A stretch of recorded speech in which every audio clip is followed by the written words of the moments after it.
Friends, super magic રસોઈમાં મિત્રો હું આપનું સ્વાગત કરું છું। આજે હું લીલી મેથીને કેવી રીતે આપણે સ્ટોર કરવી એનો વિડિયો લઈને આવી છું। તો મિત્રો તમે મારો વિડિયો છેલ્લે સુધી જોજો અને તમને મારો વિડિયો ગમે તો લાઈક કરજો, શેર કરજો અને સબસ્ક્રાઇબ કરવાનું ભૂલતા નહીં। તો મિત્રો અત્યારે આપણે જે લીલી મેથી માર્કેટમાં શિયાળો છે તો ફૂલ જોવા મળે છે, તો અત્યારે આપણે જેટલી મેથી સ્ટોર કરવી એટલી તાજી હોય છે, તો તમે કરી શકો છો। આ મેથી મિત્રો આપણે 3 મહિના સુધી ફ્રીઝરમાં જે બોક્સ આવે છે ને એમાં આપણે જીપ બેગમાં મૂકીને સ્ટોર કરી શકીએ છીએ, અને એવી ને એવી લીલી રહે છે મિત્રો। તો તમે હવે તમને કઈ રીતે આ પ્રોસીજર કરવી ને એ પણ હું તમને બતાવી દઉં છું મિત્રો। તો જો મેં અત્યારે આ એક જોડી મેથી લીધી છે, આવી રીતે તમારે મોટા પાંદવાળી મેથી લેવાની છે, અને જેને આપણે મેથો કહીએ છીએ। મેથી હોય એ સેજના લાંબા નાના પાંદ હોય છે, તો આ રીતે આપણે મેથી લઈને પછી એને આપણે આ રીતે ચૂંટી લેવાની છે। તમને બતાવી દઉં, આવી રીતે તોડીને પછી જે આ મેથીની ડંઠલ હોય છે ને એને તમારે આ રીતે કૂણી ડંઠલ હોય ને ત્યાંથી જ કટ કરવાની છે, સાવ પાંદ નથી લેવાના। તમે જોઈ શકો છો આ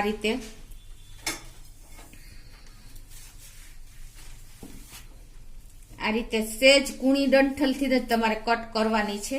અને જો તમારે આ લીટાવાળા પાંદ હોય કે કોઈ કાણાવાળા પાંદ હોય, આ તમને બતાવું। જો આ લીટાવાળા પાંદ હોય ને મિત્રો એ નથી લેવાના, એ ખરાબ પાંદ હોય છે, એમાં આપણે ઈયળનો મૂંડો હોય છે, એટલે આ પાંદ તમારે કાઢી નાખવાના છે। અને આ કૂણા પાંદ હોય ને એવા જ લેવાના છે। જો કોઈ ભીના પાંદ હોય, ખરાબ પાંદ હોય, એ તમારે કાઢી નાખવાના છે મિત્રો।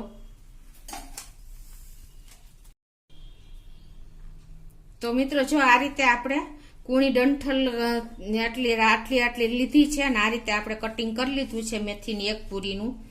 હવે આને આપણે 2 થી 3 પાણીએ એકદમ ક્લીન કરી નાખવાની છે, કેમ કે આ મેથી આપણે મૂળમાંથી જ જમીનમાંથી પૂળિયા નીકળે છે, એટલે માટી ફૂલ પ્રમાણમાં હોય છે। તો આ રીતે તમારે એને 2 થી 3 પાણી એકદમ નીટ પાણી નીકળે ત્યાં સુધી આ રીતે ધોઈ નાખવાની છે।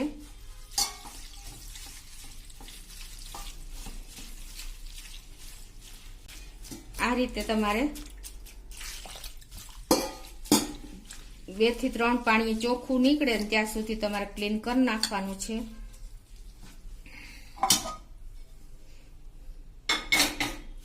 મિત્રો આ રીતે આપણે પછી આ જે હોલ વાળું વાસણ હોય ને એમાં આ રીતે તમારે નિતારી લેવાની છે।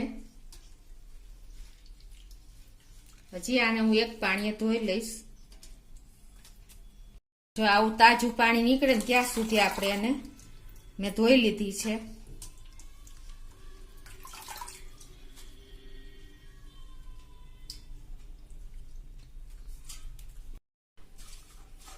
હવે મિત્રો જો એને આ રીતે સાવ નિતારી લેવાની, આ રીતે પછી એને આપણે આ નેપકિન એક રાખીને એની માથે આ રીતે તમારે કોરી કરી નાખો, પાથરી દેવાની, એટલે એનું જે પાણી હોય ને એ નેપકિનમાં શોષાતું જાય।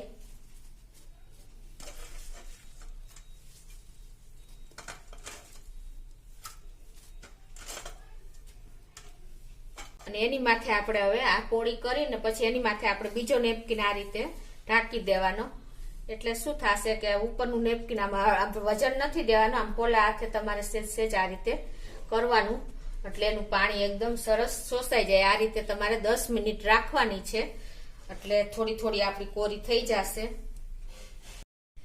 તો મિત્રો જો 10 મિનિટ થઈ તો આપણી આવી થોડી ભાજી કોરી થઈ છે મિત્રો। અને આ રીતે હવે પછી આપણે એને ભેગી કરીને તો તમને ખ્યાલ આવશે કે આપણું નીચેનું આ નેપકિન એકદમ તમે આ ટચ કરો ને તો આ નેપકિન ભીનું થઈ ગયેલું દેખાય છે। હવે એને આપણે બીજા નેપકિન ઉપર કોરી કરશું। હવે આ ભાજી આપણે પાછી આમાં નાખી દેશું,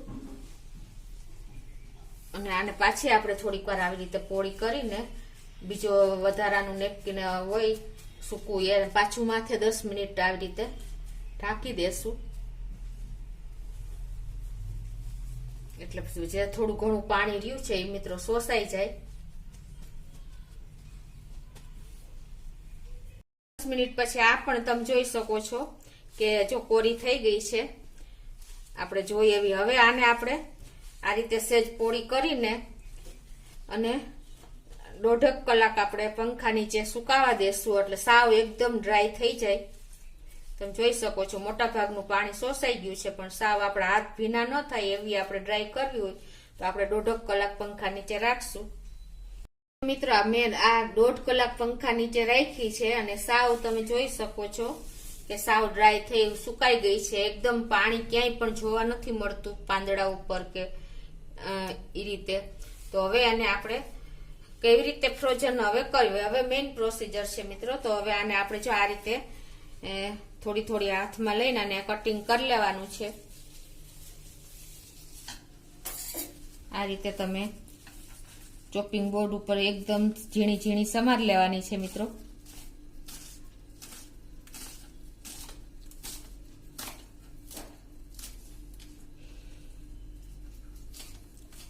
આ રીતે તમે જોઈ શકો છો કે અત્યારે એકદમ કોરી મેથી છે, તો મારા હાથ ઉપર પણ ક્યાંય પાણી નથી કે આપણા બોર્ડ ઉપર પણ ક્યાંય પાણી જોવા નથી ટપકતું ક્યાંય પણ. એટલે 1.5 કલાક થાય ને તો તમે ઇઝીલી મિત્રો એક મેઇન ધ્યાન રાખવાનું કે આપણે આને તડકે નથી સૂકવવાની, અંદર જ પંખા નીચે જ સૂકવવાની છે.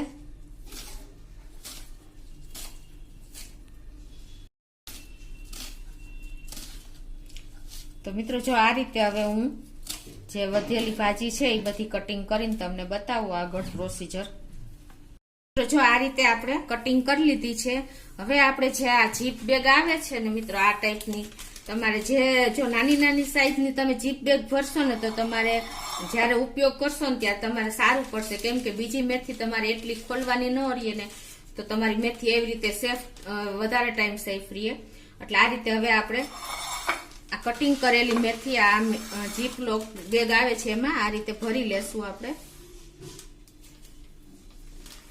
તમે જોઈ શકો છો કે હું જો મેથી ભરું છું ત્યારે મારા હાથ નથી ભીના થયા કે આ બેગ પણ નથી ક્યાંય ટીપું પાણીનું. તમે જોઈ શકો છો આટલી તમારે કોરી મેથી કરશો ને તો જ મિત્રો તમારી મેથી 3 મહિના લીલી સારી રહેશે એકદમ. તમારે જેવી માર્કેટમાંથી લેવા હોય એ.